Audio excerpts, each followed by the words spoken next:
This is Heidi, written by Johanna Spyri, translated by Elizabeth P. Stork, narrated by ElevenLabs Professional Voice Clone Anarita 2. Part 2. Heidi makes use of her experience. Chapter 21. Of further events on the Alp. The sun was just rising, and the Arm-Uncle was watching how mountain and dale awoke to the new day, and the clouds above grew brighter. Next, the old man turned to go back into the hut, and softly climbed the ladder. Clara, having just a moment ago opened her eyes, looked about her in amazement. Bright sunbeams danced on her bed. Where was she? But soon she discovered her sleeping friend, and heard the grandfather's cheery voice. "How did you sleep? Not tired?" Clara, feeling fresh and rested, said that she had never slept better in all her life. Heidi was soon awake too, and lost no time in coming down to join Clara, who was already sitting in the sun. A cool morning breeze fanned their cheeks, and the spicy fragrance from the fir trees filled their lungs with every breath. Clara had never experienced such well-being in all her life. She had never breathed such pure, cool morning air, and never felt such warm, delicious sunshine on her feet and hands. It surpassed all her expectations. "Oh, Heidi, I wish I could always stay up here with you," she said. "Now you can see that everything is as beautiful as I told you," Heidi replied triumphantly. "Up on the Alp with Grandfather is the loveliest spot in all the world." The grandfather was just coming out of the shed with 2 full bowls of steaming snow-white milk. Handing one to each of the children, he said to Clara, "This will do you good, little girl. It comes from Schwenli and will give you strength. To your health. Just drink it," he said encouragingly, for Clara had hesitated a little. But when she saw that Heidi's bowl was nearly empty already, she also drank without even stopping. Oh, how good it was!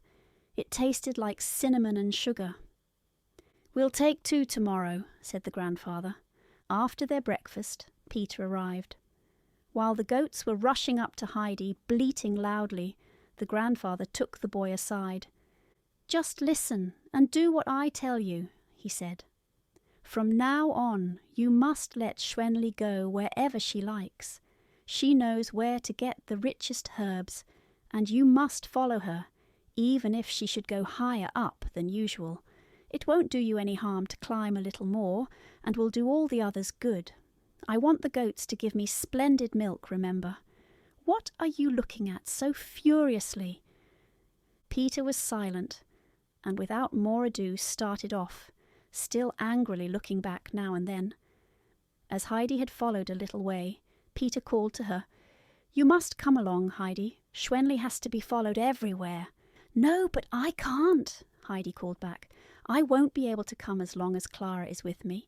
Grandfather has promised, though, to let us come up with you once." With those words, Heidi returned to Clara, while the goat herd was hurrying onward, angrily shaking his fists. The children had promised to write a letter to Grandmama every day, so they immediately started on their task. Heidi brought out her own little 3-legged stool, her school books and her papers, and with these on Clara's lap they began to write. Clara stopped after nearly every sentence, for she had to look around. Oh, how peaceful it was with the little gnats dancing in the sun and the rustling of the trees. From time to time they could hear the shouting of a shepherd re-echoed from many rocks. The morning had passed, they knew not how, and dinner was ready. They again ate outside, for Clara had to be in the open air all day, if possible. The afternoon was spent in the cool shadow of the fir trees. Clara had many things to relate of Frankfurt and all the people that Heidi knew. It was not long before Peter arrived with his flock, but without even answering the girl's friendly greeting, he disappeared with a grim scowl. While Schwenli was being milked in the shed, Clara said, "Oh, Heidi, I feel as if I could not wait for my milk. Isn't it funny? All my life I have only eaten because I had to.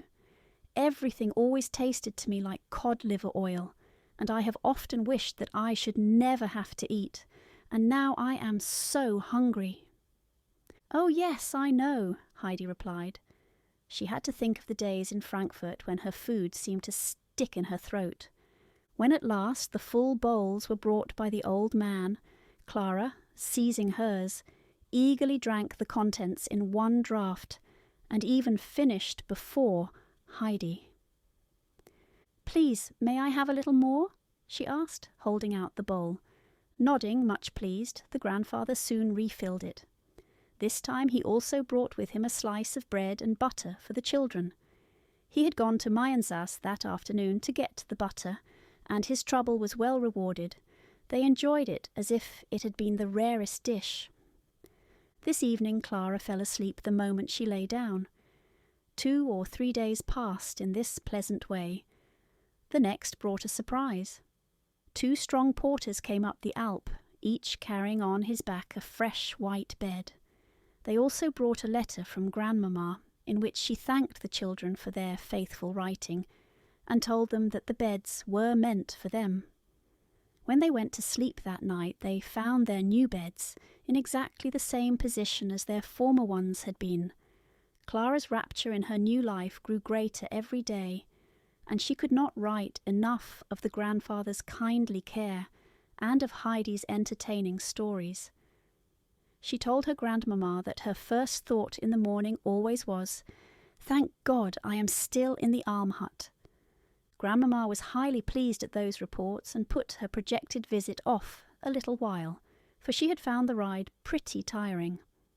The grandfather took excellent care of his little patient, and no day passed on which he did not climb around to find the most savoury herbs for Schwänli. The little goat thrived so that everybody could see it in the way her eyes were flashing. It was the 3rd week of Clara's stay. Every morning after the grandfather had carried her down, he said to her, "Would my Clara try to stand a little?" Clara always sighed, "Oh, it hurts me so." But though she would cling to him, he made her stand a little longer every day. This summer was the finest that had been for years.